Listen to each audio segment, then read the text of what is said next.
Good morning, everyone. Thank you. We're really delighted to have you here this morning. I'm Camille Crittenden. I'm Deputy Director of CITRIS, and we are very pleased and honored to have Jaron Lanier here to speak with us for this special research exchange talk, part of our distinguished lecture series. Mr. Lanier probably needs little introduction since you're here and you likely know about his really impressive and innovative work already, but I'll say just a few words of introduction before we get started. Jaron Lanier is a computer scientist, composer, visual artist, and author. He's best known for his work in virtual reality research, a term he coined and popularized in the 1980s, and he received a Lifetime Career Award from the IEEE in 2009 for his contributions to the field. Time named him as one of the Time 100 in 2010, and a profile in Wired described him as the first technology figure to cross over to pop culture stardom. Lanier and friends co-created startups that are now parts of Oracle, Adobe, and Google. He's received multiple honorary PhDs and other honors. And an area of particular interest for me, as I have a background in music, which Jaron Lanier also shares, he writes orchestral music, chamber music, and film scores, and plays a large variety of rare acoustic musical instruments. He has performed with musicians as diverse as Yoko Ono, Philip Glass, Ornette Coleman, Terry Riley, and Duncan Sheik, among others. His notable books include You Are Not a Gadget from 2010, and more recently, Who Owns the Future? George Dyson, author of Turing's Cathedral, which many of you may know because of the On the Same Page program. We've been co-sponsoring a number of events around that book recently. And Dyson spoke here recently. He said of the most recent book by Jaron Lanier, Who Owns the Future, explains what is wrong with our digital economy and tells us how to fix it. Listen up. At CITRIS, we frequently try to demonstrate evidence of positive economic impact and job creation flowing from innovations at interdisciplinary research centers like ours. But we're also really excited to present contrary and provocative views about information technology and its current iterations and manifestations, such as Jaron Lanier's talk this morning, How Can We Prevent Information Technology from Destroying the Middle Class? Please join me in welcoming Jaron Lanier.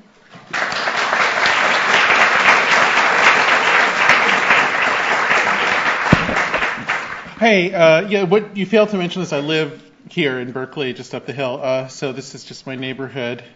So a lot of times this is not a big room, and in a way, just being up here at the podium, especially since there are no slides, it feels a little too grand. So I was thinking of just sitting in a chair. Does that work? Let's see how that feels. Hello, and I see many friends and collaborators and whatnot here too, which is kind of great. Okay, so let's see. A good starting point is a little bit of personal history, which I suspect some of the people in this audience will share with me. There was a period roughly 30-something years ago, late 70s, early 80s, when a certain idea about how computation should relate to the world, to people, to politics, to economics was born. And that idea is this sort of information should be free idea, except that there's also some sort of advertising and a free ride for people who run giant computers to their advantage. That sort of mixture that we live with as the standard practice now. And I was part of that early community.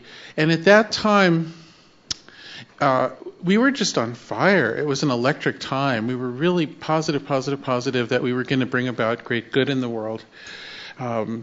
It's an interesting idea because it's a bit of a fusion of lefty and libertarian idealism in one package. It's kind of cool in its own way. In its beginnings, it had a sort of a grand psychedelic style, which was very much born in Berkeley. If any of you remember High Frontiers or Mondo 2000 magazine, which used to be printed out of various mansions up the hill here by crazy hippie kids. Oh, God, it's just such a wild thing. But anyway, just the little neighborhood north of campus, it was the ground zero, really, for creating the feeling and the design of the internet economy we know today. Not exclusively. Of course, there were also the people in Palo Alto and around MIT, and also some folks on Wall Street who had a big impact. The reason we were so on fire is that if you look at the history of things that have gone wrong in human affairs, very typically the way things go wrong is somebody seizes power, and the method of seizing power generally involves somehow controlling channels of communication among other people who are out of power. You seize the television station, or you can control who gets to read a book, that sort of thing. And so the thought was, wow, if you had an open information system that would inoculate mankind against this kind of power mongering that's characterized our sort of tendency to be crappy to each other for all time. And so what doesn't that make sense? And I still think that actually does make sense. But then there was this capitalist element of like, wow, if you can, just computation itself will become some sort of a new industry because it's valuable, and hey, it benefits us. We're the people who know how to do computation. This ought to be great. And that worked out wonderfully. We've done really well. So that little seed exploded into this giant orthodoxy and this giant pattern that the whole world follows now. And I started to become concerned about it roughly at the turn of the century. And there were a couple of things that really got to me. One of them was Enron. So I should explain. I'll explain more about this. But from the beginning, not quite the beginning, but from like the mid '80s, there were characters on Wall Street who'd discovered big computation, and it was becoming more and more accessible to them because of Moore's law. And what we, the radical cyber kids, were saying is information should be free, everybody should have access to information. And the thing that we're blinding ourselves to is that doesn't create equity, because what happens is if everybody's sharing information and everyone has access to it, whoever has the biggest or most effective computers gets more benefit from that information than everybody else. And early on, there were folks who realized on Wall Street they could do that. And so that led to a flash crash as early as 1987. Some of you might recall. And that was sort of a mistake. We could understand that. And then there was long-term capital management. Who here doesn't know what long-term capital management was? Just admit it if you don't. Really, Carla?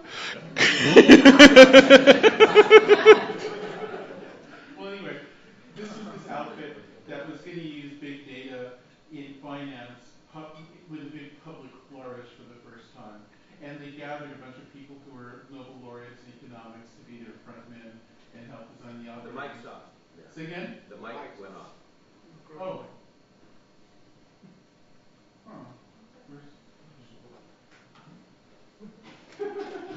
Oh, technology.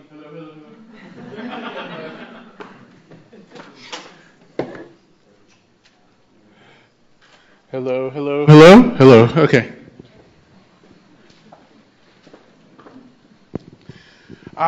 Anybody here working on battery technology?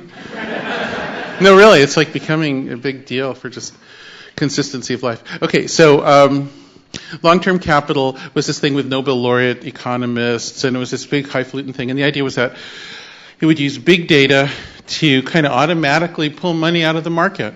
And because of this interesting fusion of lefty and libertarian thinking that was like, it was both lefty because it's just open information, and it was libertarian because, wow, it's capitalism, and if you pull money out, that by definition is making the market more efficient, and somehow the whole circle was closed in terms of ideology, and everybody was happy, except at a certain point it crashed. And then it required a gigantic public bailout. It was a rehearsal for more recent events. And I knew some of the folks involved in long-term capital, and I believe there was an innocence about it. I believe that what happened is they were seduced by the initial easy money and blinded themselves to the potential for a failure. But the thing is, whether you know about long-term capital or not, the bailout was so expensive that you'll be paying for it your whole life. Your kids will, okay? But I think there was an innocence. I think that was still a learning experience. But then and that was in the early mid-90s. Then around the turn of the century, there was Enron. And Enron was repeating the same thing except knowingly. And I talked to folks at Enron a fair amount because they were trying really hard to buy a startup that ended up going to Google instead. But the Enron people were they knew what they were doing, and of course they deliberately screwed California. This is all well documented, anybody who wants to know about it. And the failure of Enron is another one of those things you'll be paying for your whole life. Now, around the same time that Enron was happening, and I was thinking to myself, my God, investors, instead of looking at long-term capital and saying, wow, that doesn't work, they're saying, hell yeah, if you get out in time, you can make a mint off this thing. They got exactly the wrong lesson.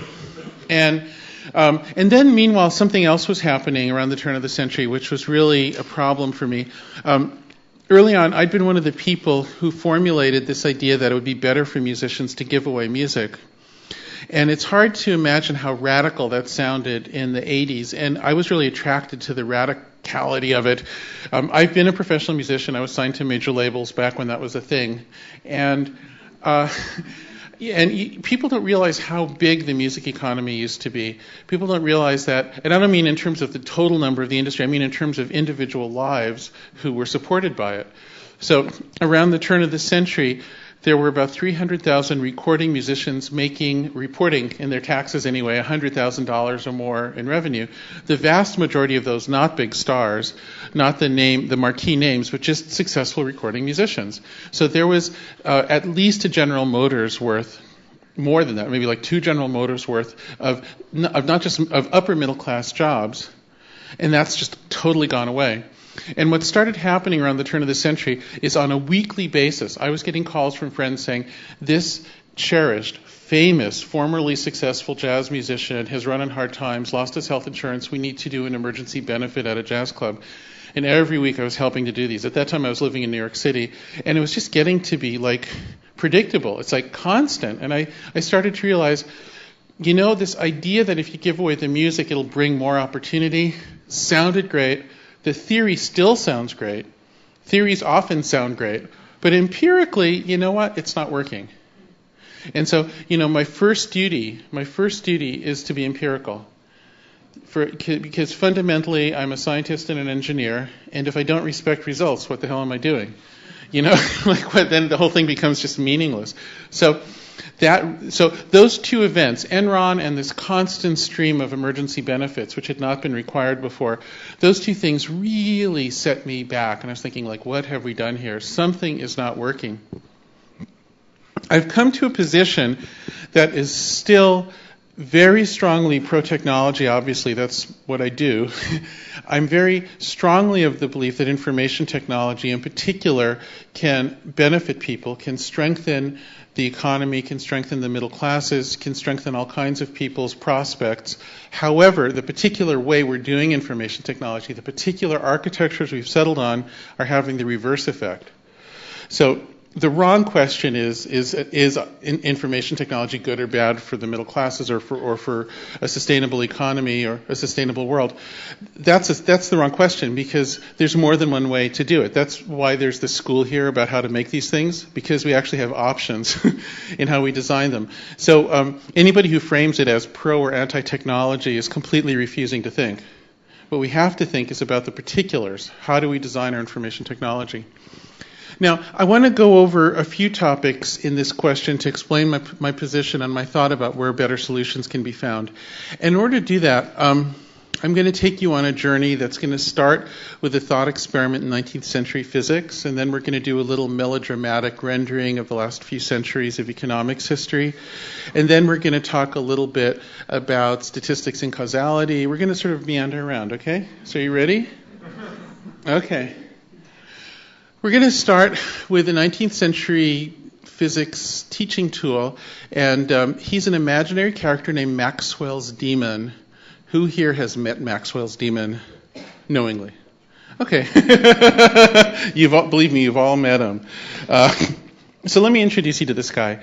He's really small. He's really, really tiny.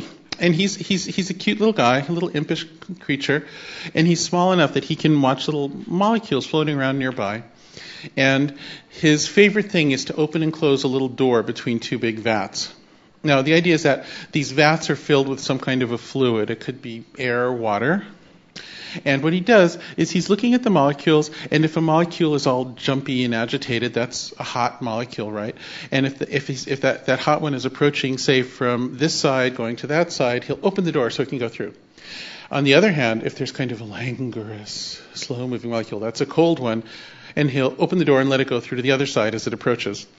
So just by measuring the molecules and opening the door, not doing anything else, he doesn't actually go and shove the molecules or anything, he gradually segregates this collection of molecules into a relatively hot vat and a relatively cold vat.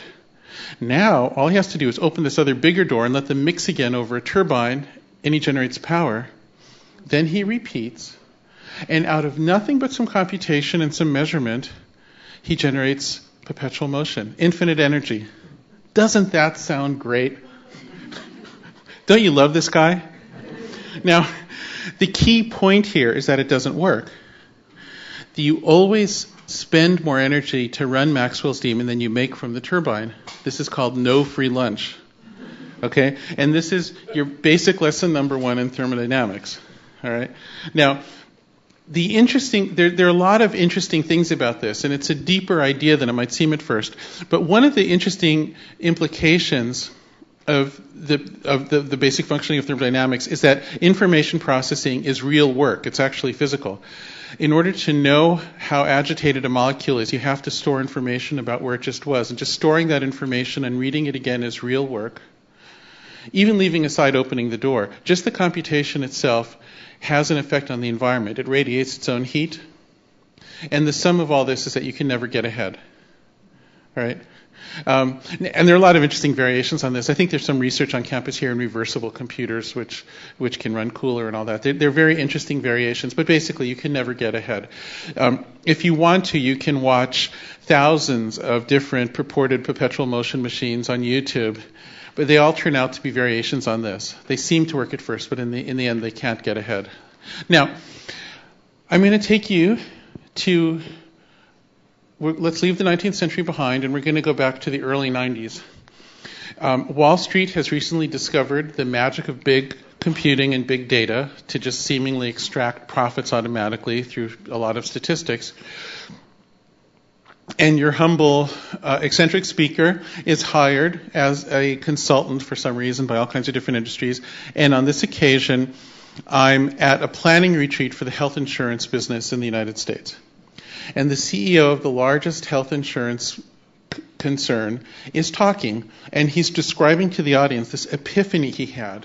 And he's saying, it used to be that if I wanted to grow my insurance business and make more profits, the way I did it was by growing. I'd insure more and more people and just make sure my rates are set correctly, and I have these specialized statisticians called actuaries who'd make sure of that. But you know what? Since we've gotten access to big computers, and they're just getting cheaper and cheaper because of this thing called Moore's Law, which is just amazing. Now I can create dossiers on individual customers, and I can correlate them with each other. And I don't even need to know why, but if the correlation tells me that somebody's more likely to need insurance, I might know that without understanding it. I'm not a doctor. The doctor doesn't know why, but I know that, I need to drop that person. So suddenly, I can improve my profits. I can grow my profits by insuring fewer people instead of more people. And I couldn't do that before big computers and big data. And he was just like, it was like this amazing, and everybody in the room was like, wow, hell yeah. It's like this incredible revelation. And I know you're going to think I'm making this up, but really this is how it happened. There was this enormous loud whooshing sound. And like, and by the way, this was in my book, and the publisher was afraid of liability, so we weren't allowed to publish it, but it's true. There was this whooshing sound, and then there was this enormous explosion and like a little earthquake, like about a 3 or a 4 or something. And it's like, what the hell was that? And everybody was like really scared. It turns out there was a meteor strike right by our building at that moment. And so if any of you are astronomy majors and you're interested in is it working? Oh, wait, no. I think I'm touching the button. Hello? No. Hello? Hold the button for Hello? Can you just hear me without it? Yeah. Should I just not hold the button for a second? I'll try that. Hello? Okay, yeah. I think my little pinky is wandering. It's like, This is kind of this curious little dimple. I have to feel what's in there. It's just tempting. Anyway, okay, so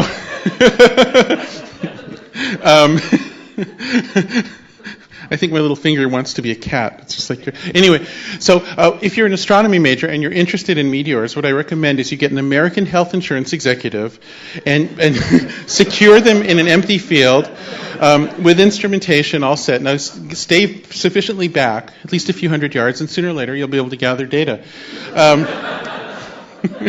So it appears to be reliable, based on my extensive sample set. So here's what I want to make clear to you is the analogy here between this epiphany in the insurance business and, of course, this notion of insuring fewer people to increase your profits instead of more is precisely what's driving our economy and our government crazy these days. The debate, the shutdown in Washington and the potential to default on our credit is precisely about this. Do you let people with big computers use them in order to calculate a way to get profit by serving fewer people instead of more? That's the question. This gigantic convulsion is all about the policy of giant information systems. It's all about what we do with big data at its core. That is why there's a healthcare crisis. So now what I want to point out is that this guy that the meteor missed, he was trying to be... Listen, okay, no, just to be fair, I'm not trying to dump on the meteor. There's atmospheric turbulence, I mean, come on. I think it was close enough, all right? All right, so anyway, the thing is that what this guy wanted, his epiphany, was that he wanted to be Maxwell's Demon, except he wanted these vats to contain people instead of molecules at different temperatures. He wants to use computation to measure the people and put the higher risk ones in one vat and the lower risk ones in the other one, extract more profit from the lower risk one, and create a perpetual money machine. So the problem of big data is that it creates this illusion that you can be Maxwell's Demon with the economy. It creates this illusion that you can use statistical calculations at a vast scale to create an automatic profit machine. Or a very slight variation of it is an automatic security machine. That's what the NSA believes right now. Well, actually, just to be clear, there's some very smart mathematicians who work for the NSA, and they know better. It's more this rotating class of clowns who are their administrators who don't, but that's another story.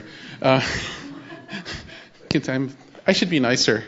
I need to not. Positivity is better, but sometimes I just get so riled up with these people. I mean, I just can't. Anyway, so perpetual motion doesn't work.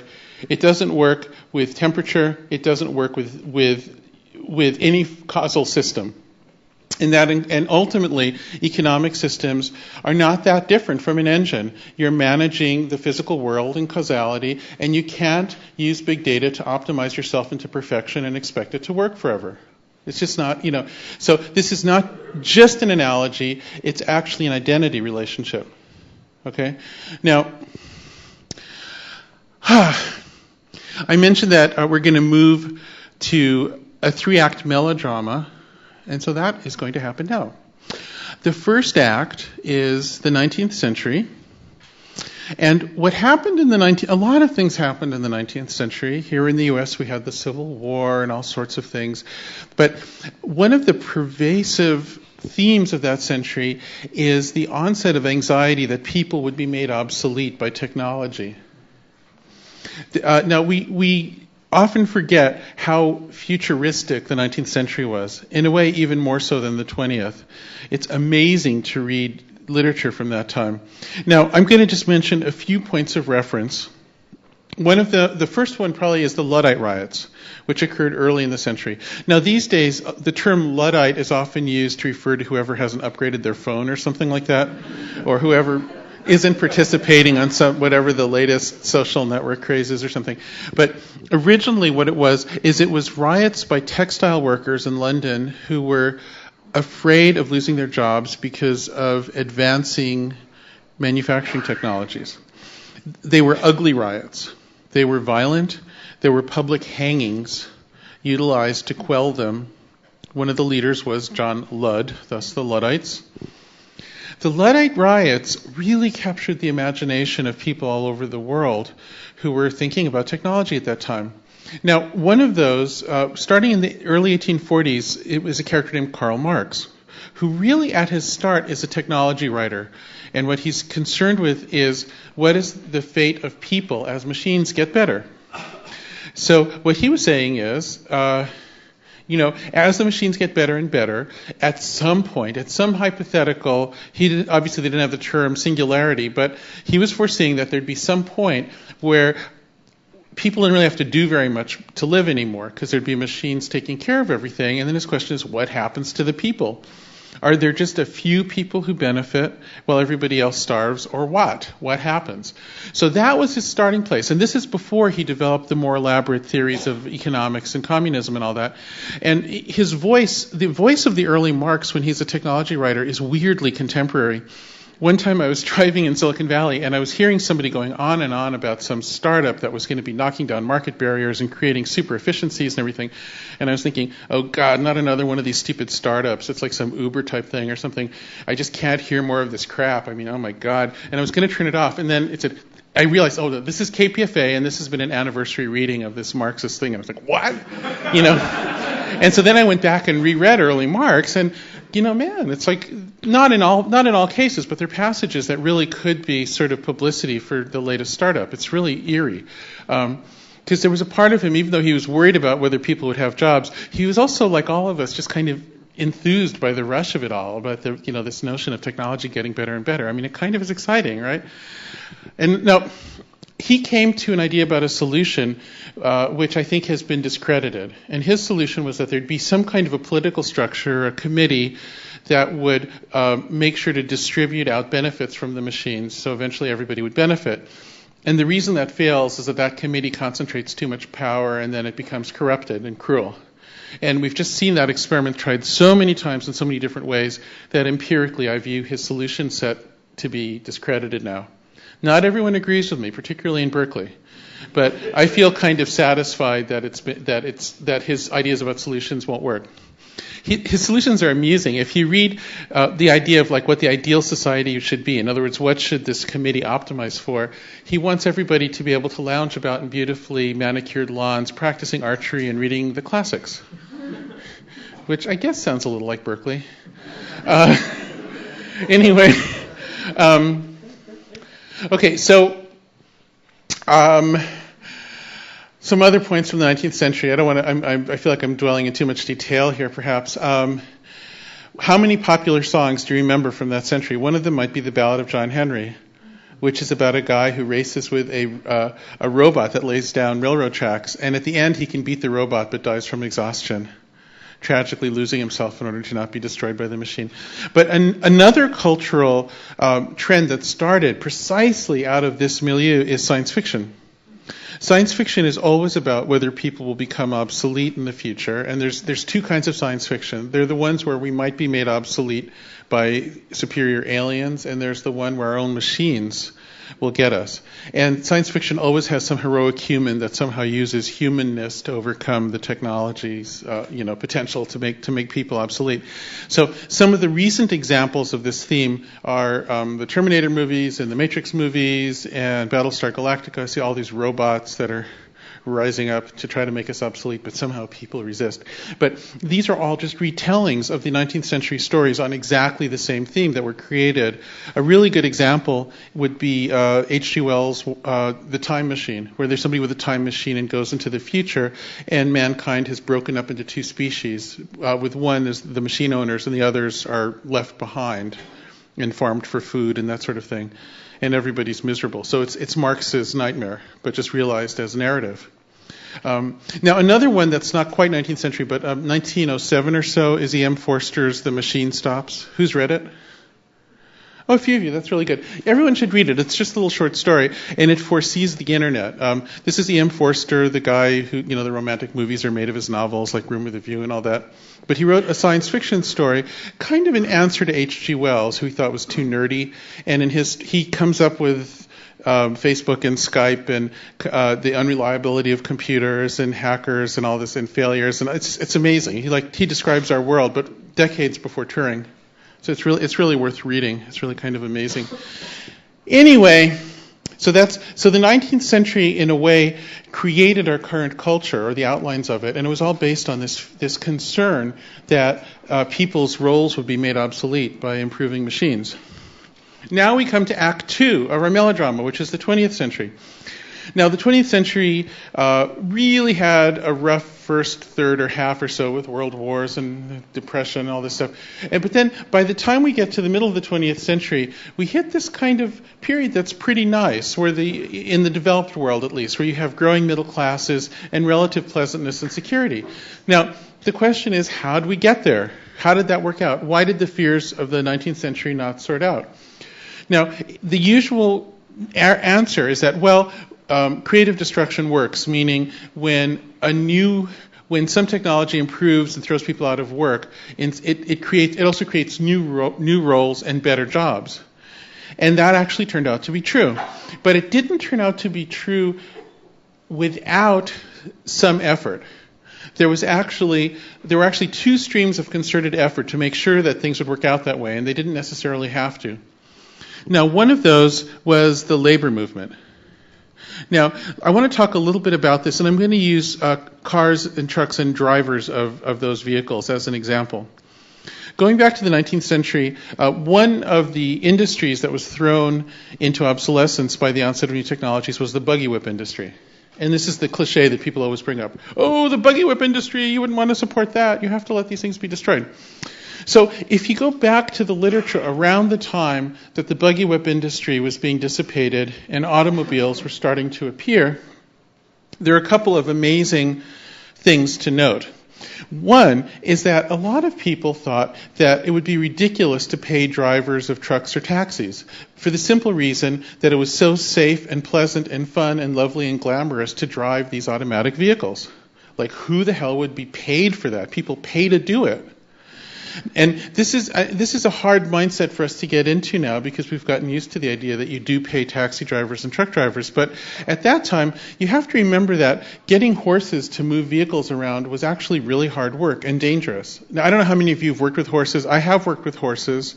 I love horses, but having to work with them every day, especially random horses given to you instead of a horse you know, I don't know, you get kicked, you have to deal with the poop, you have to feed them, you have to brush them, there's the whole thing with the feet, and it's like a lot, you know? It's dangerous, smelly, back-breaking, unpleasant work. And moving to be, in a car where you're inside and you don't get rained on, and you just sort of press this pedal and it just goes. I mean, my God, it's so much easier, it's so much more dignified, it's so much more pleasant. And also, anybody can do it. Like, most anybody can learn to drive. It's not like a specialized skill. So, right at the start of this, there were some efforts that looked a whole lot like the supposedly innovative, highly efficient schemes that are coming up today for getting people to give each other rides, like the Ubers of the world. There was a ride exchange program in Los Angeles, for instance. Obviously, it wasn't digital because there weren't computers and networks, but what it was a place where people could sign up for when they'd need a ride, and somebody else would say, I'll do it. And then it created a race to the bottom for how much it cost, because since anybody could do it and there were more and more cars, there was nothing to hold the price up. So what happened is unions organized. Unions organized for drivers of trucks, for cabbies, for actors and writers and musicians, for factory workers. And what the unions did is they said, if there's in a job where the skills aren't so specialized that they'd be rarefied, where a lot of people might be competing for single position, it at least gives the people some ability to negotiate so that the prices don't go way to the bottom. Now, but the interesting thing, and the union movement was not easy. It involved violence, it involved risk of life. It was a very, very hard-fought movement. And yet, there was a kind of a secret channel of cooperation between the people who owned the machines and the people who used them, or if you like, between labor and management, because industrialists realized that they needed to build up a middle class of successful people in order to have a customer class to buy their stuff. It's so obvious. So, even if you're a fanatical Ayn Rand kind of libertarian, and you believe, oh, you should just go out there and start your business, and then you're a maker instead of a taker and all that stuff. The thing you have to realize is that you can't have market capitalism without a customer class. If there's nobody to buy this stuff, the whole thing collapses. So Henry Ford, who was genuinely a racist bastard and a creep, nonetheless, despite that, received advice that he took that there was simply no way to grow his business unless he paid his factory workers enough to afford to buy the cars they were building, and thereby put pressure on his competitors to also pay their factory workers and his suppliers, and et cetera, et cetera. And many other industrialists realized the same wisdom, that their job was not just to produce a product, but to produce a middle class to buy the product. Now here we see something really, really interesting, which is a potential for abstraction that can sort of reduce our problem space if we're thinking about how to relate information technology to society.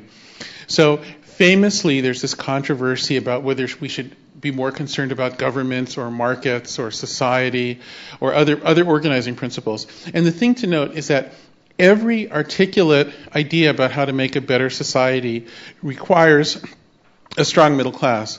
If you don't have something like a normal form distribution of outcomes for people in a society, if you have too much of an aristocracy or too much of a 1% phenomenon of the wealth accumulating with a small minority, you corrupt your politics, so you ruin democracy. If you don't have a strong enough middle, you don't have a customer class to support industries, and you ruin your markets. If you don't have that strong middle class, you have a caste system develop and you ruin society. So it really doesn't matter what your ideology is. You need that strong middle block. So in a way, we can just completely ignore traditional ideological debates and talk about how to get a sustainable distribution of outcomes in a society. So this is the way I've tried to frame it, to sort of simply sidestep all the left-right debates, because I find them tiresome and kind of hopeless and useless. Now, one thing to say about this idea of a middle class is that many people recoil in a sort of, they get a sort of, they almost throw up if they hear the term middle class, because to them it represents some sort of bourgeois mentality or some kind of convention or the parents or something like that. And what I want to say is, I don't really care what you think about it. The right thing is to think about the math. If you think of an economy as a measuring device for how much people are contributing, any honest measurement should give you sort of a normal distribution, right? That's statistics. If your economy is not giving you that normal distribution, something's askew.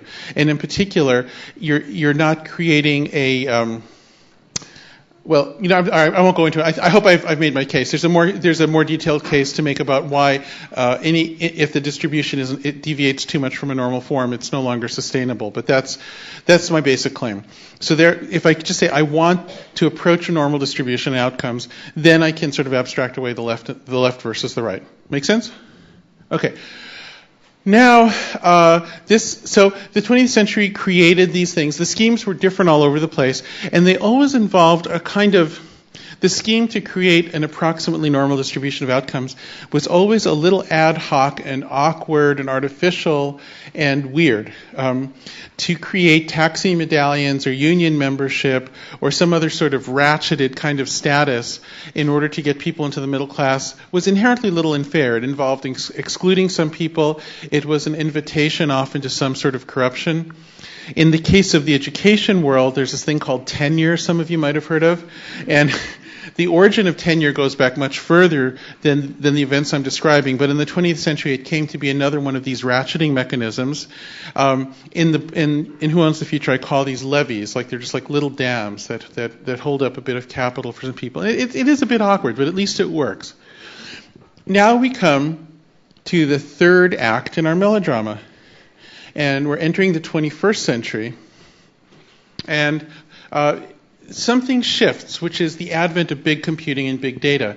And this shift is captured in my story of the health insurance executive I described before. Because now, all of a sudden, Henry Ford, you no longer think about a broad customer class to enhance your business. Instead, you want to become more specialized on a small set of customers who will be the most profitable. So all of a sudden, instead of an inclusive form of capitalism, it's an excluding form, where all you're doing is you're chasing those people whom you can grab some money from. And it's a seduction. Now I want to explain a bit about why I call it a seduction. From the perspective of running a big computer, it can feel for a moment like you have the Midas touch, or like you just have this, like I say, like your Maxwell's Demon, like you have this automatic ability to extract benefits because you have the biggest computer on the network. Now, specifically, here's what's going on. Statistics are legitimate math, right? They work. So what's happening is if you have some smoothly changing aspect of reality that you can measure, and you measure a bunch of statistics, you get a bunch of big data to correlate it with other similar instances, by definition, overall, you'll be able to get legitimate projections to some degree. All right? And the interesting thing about this is they don't have to be perfect. Like, all you have to do is be a little bit better than the number 2 person with a big computer trying to play the same game, and gradually you'll accrue more and more money. It's like compound interest. So, the ability of Google to get exactly the right ad in front of somebody is not so magic that it's an instant fortune maker in itself. It's a compound interest scheme. It's gradual. It's just barely better than random, but it's there. But here's the problem. Our world is a structured world. Our world is not a world of continuous possibilities where any configuration of reality can smoothly flow into any other one. Instead, if there's some smoothly flowing change in our world, it can hit a wall and suddenly stop. Now, this is in a way, I'm saying something that's so basic and so simple that it almost feels like it's like kindergarten stuff. Like, why would you have to restate that? And yet you do. And the reason why is that a lot of people in the big data world are so seduced by the power of it that they've forgotten that basic fact. A great example is the movement to make science and theory obsolete. So another Berkeley, my neighbor, Chris Anderson, who used to be the editor-in-chief of Wired, wrote a famous paper 4 or 5 years ago that was widely disseminated in not so much in the academic world, but in the industrial world of Silicon Valley, called The End of Theory. And the idea is that because you can use big data statistics to project things, why do you need theory anymore? Like, stop with all these academics and their attempt is to quote unquote understand things. Just project with big data. It's a better way. We don't have to understand why it works. The why is just a fool's game. The idea is just to have the biggest computer to project. But the problem with that is there's a double whammy, because initially it'll work. If you're projecting financial data, initially you can extract automatic profits. But because you're not representing any deep structure, at some point you'll hit that brick wall. And then, boom, then you have long-term capital failing and Enron failing and the mortgage debacle. It'll just keep on happening. So it's a weird thing where at first you get this rush, like a heroin rush. It's automatic money forever. I'm guaranteed to be king of the world. And then suddenly, pow, too big to fail, public bailout. But nobody did anything wrong because it was just the math. And then you repeat. That's what we're in right now. Now, the financial world got it early. A surprising company that figured this out early was Walmart, which played exactly the same game with optimizing its supply chain in order to destroy all of its competitors and maximize its profits. So exactly the same thing that could be done in the abstract world of Wall Street finance could also be done in the concrete world of logistics. Same scheme. In many cases, the same individual programmers and mathematicians moving back and forth between them, including yours truly, I must admit. But what was strange is despite all of these various players discovering it, the intelligence agencies discovered it as well in the 90s. And I could name a few other sectors that started to get the idea. Silicon Valley came to it late. In Silicon Valley in the 90s, we were still building middle-class empowerment. When you sold somebody a personal computer, they owned their own data. When you own your own data, you own your world. When you own your own data, you can build a business to your advantage. But as soon as you're putting your data on somebody's cloud service, the cloud service is always going to get a little bit more advantage than you, although it'll be long-term. Like I say, it'll be this incremental compound interest kind of advantage. But ultimately, the advantage goes to whoever owns and controls the data the most. That's how information works. But in the 90s, Silicon Valley still had this idea we're selling personal computers. People were building small businesses with them. They were owning their data. It wasn't a perfect world. It was an awkward world, but it unquestionably created middle-class jobs and livelihoods. There's absolutely no doubt of that. Around the turn of the century, finally, this idea of Maxwell's Demon lust, and I call these Siren servers in my book, after Homer. So the Homeric sirens, they can't actually come at the sailor and grab him and throw him in the water, but they just are like, oh, I'm a lovely siren. And then the sailor has to make himself into an idiot and jump on the rocks, right? And so in the same way, the computer can't do anything to us. It's just us running the computer. I mean, there's not like some intelligent alien force trying to screw us up. It's just our own sort of lust and greed that allows us to get confused and misuse statistics in order to screw ourselves up with it. So it's very much like the sirens. So, and it alliterates, therefore siren server. All right, so Silicon Valley got the bug pretty late. Around the turn of the century, Google was the first major concern to do it. Sergey Brin, who's a lovely, sweet guy. I'm not down on any of these people. I sold a startup to Google. I'm still friends with them, and I'm part of that world myself. So it's not like me as a remote critic. I'm talking about myself and my friends, just to be very clear about this. There's no use demonizing us. It doesn't help. But speaking honestly does help, I think. So Sergey had this epiphany. He says to impress a girl on a date. I don't know. But anyway, that, Moore's law is driving the prices down. Let's just give away the computation, keep the data, and then do something with the data to make money, maybe advertising and eventually other things. But the thing is, advertising took on a different meaning in Silicon Valley than it ever had before. Advertising had previously been a form of rhetoric. It had been a form of expression. I know it pretty well because I also worked in that business, weirdly enough. I used to do music jingles for ads. Ads are sometimes really annoying, sometimes really manipulative. There's a lot of reasons to be uncomfortable with traditional advertising. But overall, I think advertising's done more good than harm for the simple reason that people are so likely to fall into habit, and the improvements of the world that have been made possible by technology have required us to constantly change our habits, to adopt the new technologies, and advertising has been the force that's kind of stirred things up, even though in many individual cases it's advertised crap. But overall, I think it's created a dynamism in culture so anyway, that's my opinion on traditional advertising for what it's worth. It's not really relevant to our main argument here. The key point to understand is that what we call advertising in Silicon Valley is something totally different. It's micromanagement of a portion of the limited options immediately available to you when you use an information system for the purpose of calculated behavior modification, period. It's something entirely different. You're not looking at you're not looking at somebody persuading you.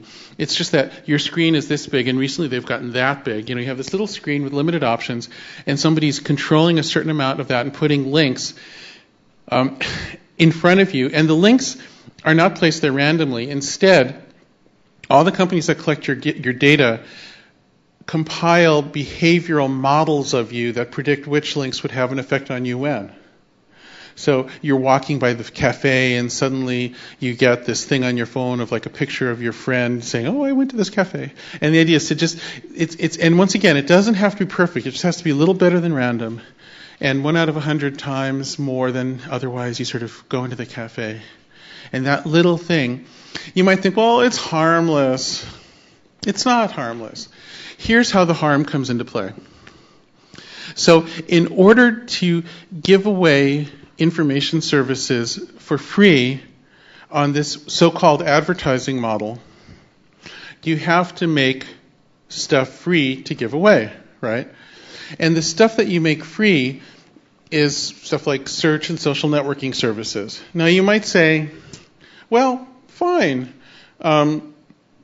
It's their stuff, they can make it free, who cares? Except it's not their stuff, it's your stuff. Every big data service is made of you. There's no class of aliens or angels who are inputting bits into our computer networks. There's no useful valid bit in a computer network anywhere that didn't get there because of directed human labor. Somebody set up the sensor, somebody typed it in, somebody snapped the picture. There's always people who did it. Now, let me give you a specific example I like to use to try to get this point across. One of the free things that we give away online in order to lure you into our schemes, to sign up and give all your data away to us, is translation. So you can upload a document in English and get it back in Spanish, right? It's magic. It's a giant electronic brain that you get to use for free. Isn't that a great deal, right? Except we have to remember the social history of this and why we misrepresent it. Way, way back, going centuries, there was this idea that some clever engineer would be able to make a simple machine that could translate between languages, and that illusion persisted until relatively recently. One of my critical mentors, an extremely sweet and generous man named Marvin Minsky, who co-founded the artificial intelligence movement, in the late 50s, at one point, he assigned some graduate students a summer project of coming up with a parser to translate between natural languages. And of course, that turned out to not be a viable way to do it. Some kind of brilliant insight leading to a simple algorithm to translate reliably between languages is unlikely to be ever possible. I mean, maybe we've missed some way to do it, but so far it appears that that's fundamentally a misunderstanding of language. Instead, the way we do it successfully is with big data. And this big statistical approach to natural language translation was first demonstrated actually at IBM's labs. But at any rate, the way it works is you gather tons and tons and tons, millions literally, of translations, constantly scraping new ones in order to build a huge corpus of examples, and then you take in the new document and you statistically correlate it phrase by phrase with other phrases that have been translated many times, and out of all that statistics you create a big mashup. That's your new translation. So the thing is, the translation relies on big data, and big data, whenever you see the word big data, what you should really think is huge crowd of people that we're pretending doesn't exist, because that's a synonym. So behind the curtain, there are all these real translators who actually did the work that's being rehashed to create this supposedly automatic translation. And so in recent years, the people who are professional, I get letters constantly from professional translators saying, wow, I used to make a good middle-class living, it's just going away. And the problem is that it's not that we need those people any less, we need them just as much as ever. It's just that the way their effectiveness is being brought to us is it through a more efficient means and a more generally accessible. I mean, it's a better way to use them, but we're still using them because they're generating the corpus that allows a translator to work. All right? It's just that they're not getting paid, and we enjoy the fantasy of the electronic brain so much that we're willing to pretend they don't exist. Now, the thing is, every single example is like this. We could talk about all the free music that led to the crisis I talked about earlier, where I was having to do benefits for musicians who'd lost their health care. But let's consider the future. There's going to be wave after wave of automation or efficiency that's driven by big data. It might be 3D printers that create objects directly on site and throw transportation and retail and manufacturing workers out of work. And yet, the 3D printed designs still have to come from somewhere. They might not, each one might not have been handcrafted by a person, but the corpus that leads to any particular 3D object can only have come from people, period. And the same thing is true of, all of the forms of automation that have outperformed people lately, like legal researchers and pharmacists. There's pretty strong evidence that robotic nurses might actually be better at elder care in many specific ways than humans, but they're driven by big data, which is gathered from humans. So there's this really interesting sort of switcheroo. It's like a magic trick where we're pretending that we're not needed. Now, there's two ways to think about this, and both are equally important. One is in terms of sort of a class warfare or Marxist framework where you say, wow, all these middle-class people are being disenfranchised because of our fantasy of machine automation, so they're not getting the money they should. And that's an interesting way to think about it, but it's not complete. There's another side to it, which is if we say information is free in order to have this fantasy of machine autonomy, what we're really doing is we're throwing a ton of our economy off the books and pretending it doesn't exist. So, and this is something that's really an important idea. Everyone who's thought about markets, since Adam Smith, who wrote about this in great detail and explicitly, has said that in order for a market economy to be pleasant for people, in order for people to be pleasant to each other, it has to be expanding. A stationary market economy can only be churn. A shrinking one can only be terribly cruel, because then the people who are better off at the start of the shrinkage just try to hold on and try to consolidate, which is the way well-off people are behaving for the most part today all over the world. When you perceive the market shrinking, that's your only move. Now, here's the thing that's nutty about this. If it used to be that the way you got a market to expand was with all sorts of things that really aren't sustainable, like conquest and population growth, natural resource discovery. Like, we can't keep on doing those things, arbitrarily, infinitely, forever, and some of them are just evil. However, improving our technological abilities is something we can keep on doing. That's a good thing. And the idea of big data that's become dominant is forcing us to throw the economic growth that we should be able to record on the books due to our technological improvements off the books. So what we're doing is we're refusing to allow for economic growth, which is what forces our elites into this position of having to grab more and more and losing empathy. So it's a terrible deal for them. So the key thing to understand is that those translators who are being disenfranchised and, the Koch brothers or something, have more in common with each other than they realize, because it's more profitable to grow the economy than to consolidate a position in a shrinking economy. This is what Henry Ford realized. So this is not an argument of the left or an argument of the right. This is an argument for honest economic growth based on honest accounting.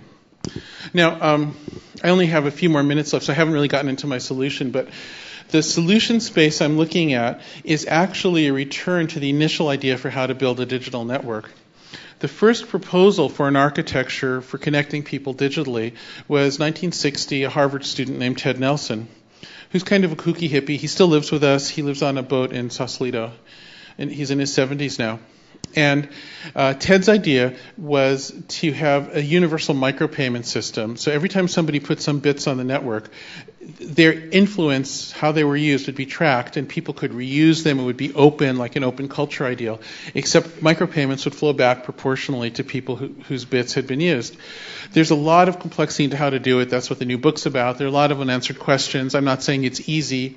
We can't know if it'll work until it's tried, so I'm not even certain it'll work. However, that's what I'm exploring. And I'll give you one example of an aspect of the ongoing research. One of the things I'm trying to do is calculate how much somebody's data is worth right now. You might think it's a negligible amount, but it isn't. The value that the market places on data about you is going up, up, up, up, up. And it's already in the low, it's at least in the hundreds and the low thousands for an average person. I've hypothesized the most boring person in the world and like how much their data is worth.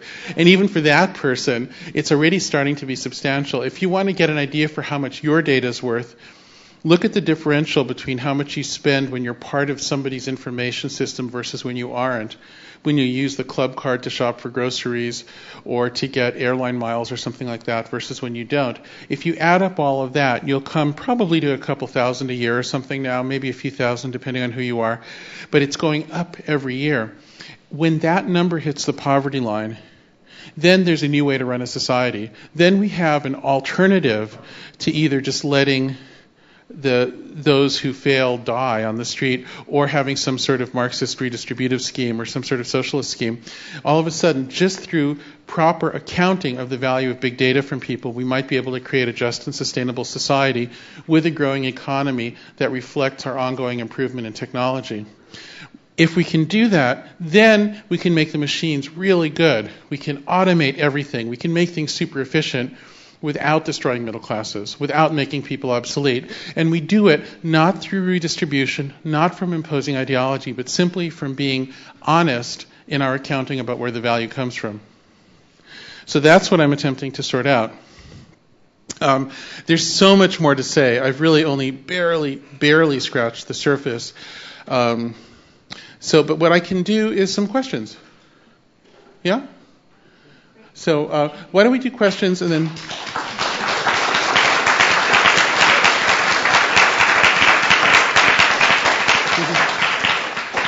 Thank you so much. And as the questions have been flowing in, you've gradually been answering some of them. So I forecasted dynamic. Yeah.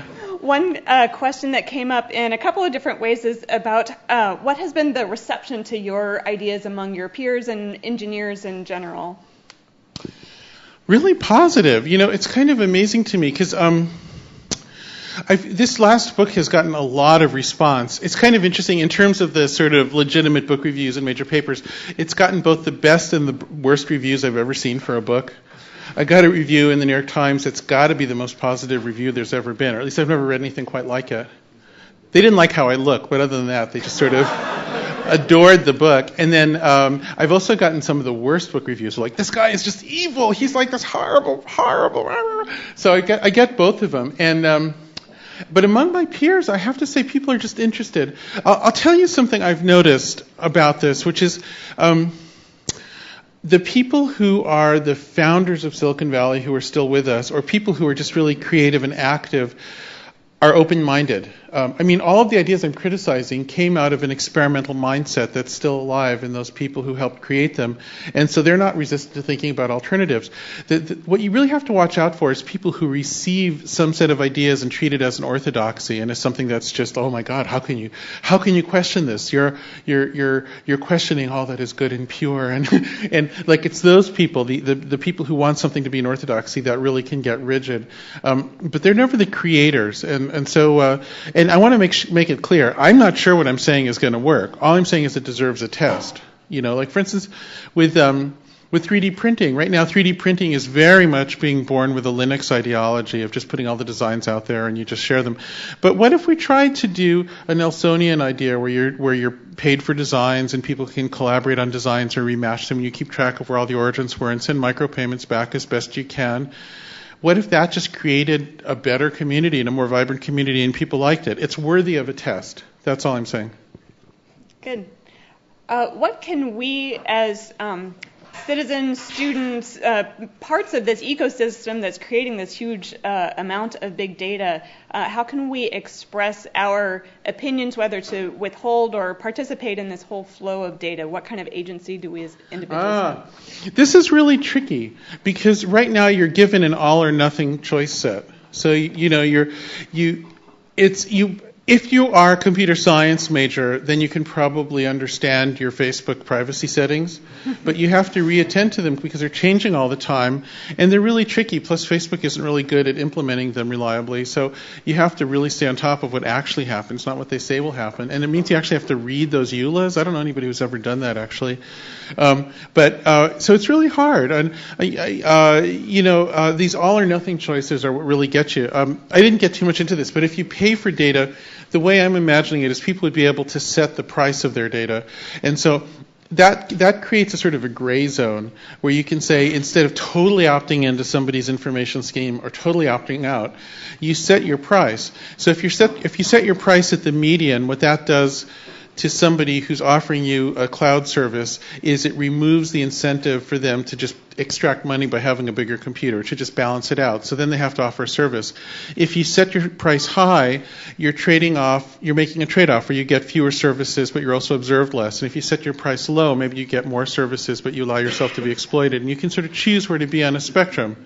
You can play around with it. And I imagine there'd be a whole new industry of advisors, kind of like the people who help you with your taxes, who would help you set where you want to be on that spectrum.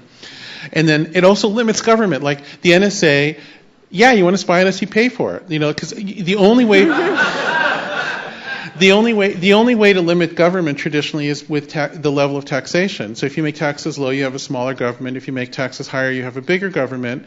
And we can debate where we want that to be. Apparently not in a civil manner, but at least, But the thing is, if we say information is free, we're telling the NSA they have infinite right to spy on us. But if you set a price, and if you say, oh, is it enforceable? Hell yeah, there's this whole army called the accountants who do that. That's what they do.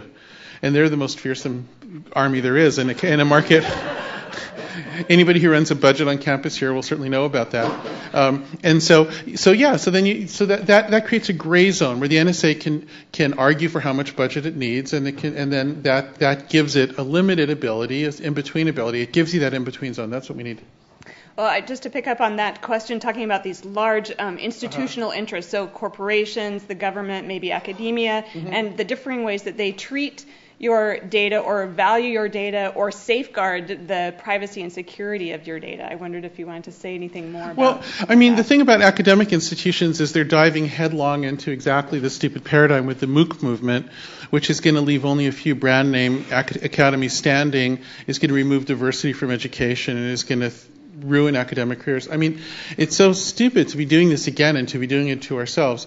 And here there's something crucial, which is making learning available online in an accessible way is wonderful. That has to be distinguished from the economic model.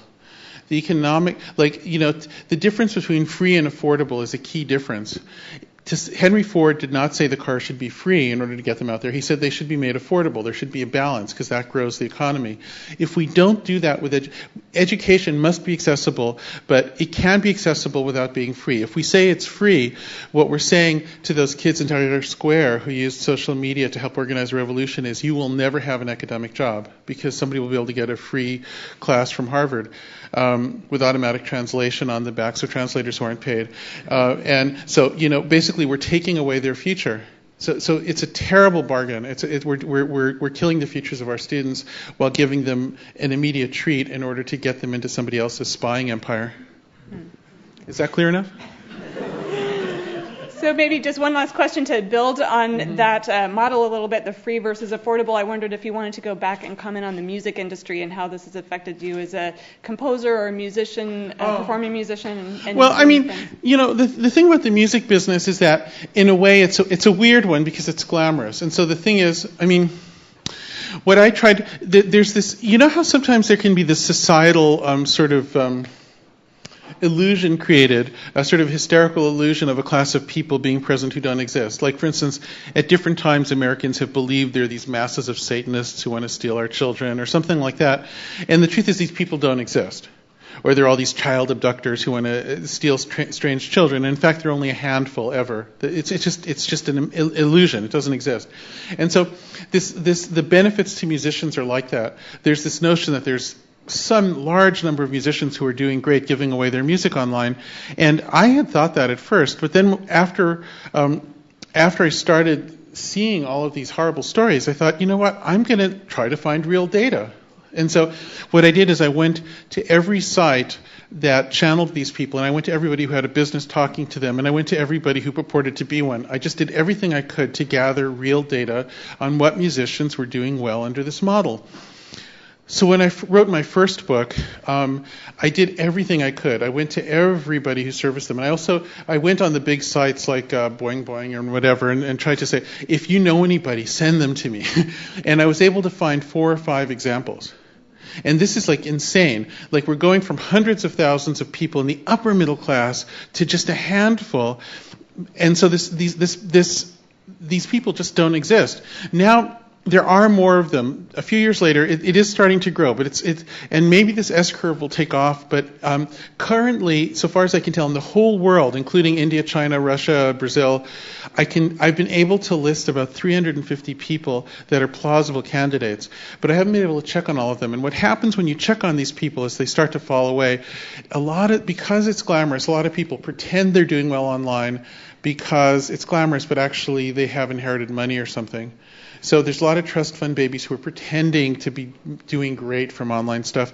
Another issue is that there are a lot of people, because doing well online is so trendy, a lot of people who actually have an incredible career in the traditional economics of the entertainment business use online success as a promotion. So Louis C.K., who I adore, by the way, did that with an online free video, but it actually it's promotional. I mean, it has nothing to do with his personal livelihood at all. It's a very small contributor. Or Radiohead is another example.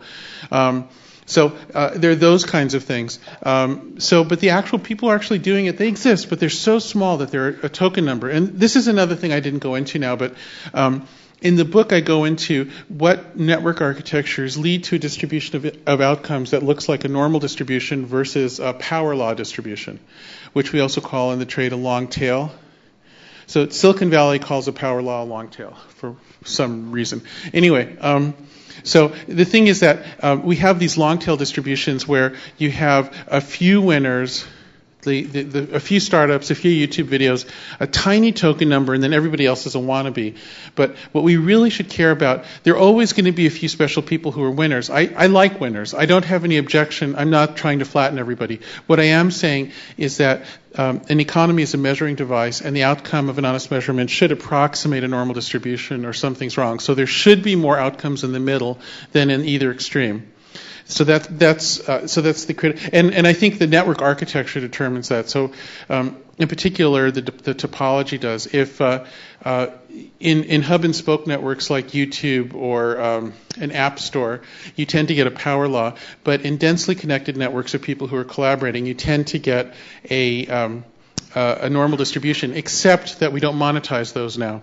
So if contributors to Linux or the Wikipedia or Facebook, if that was monetized, all of those things would be creating middle classes. But they're not because of our ideology. Thank you. I think we'll stop there.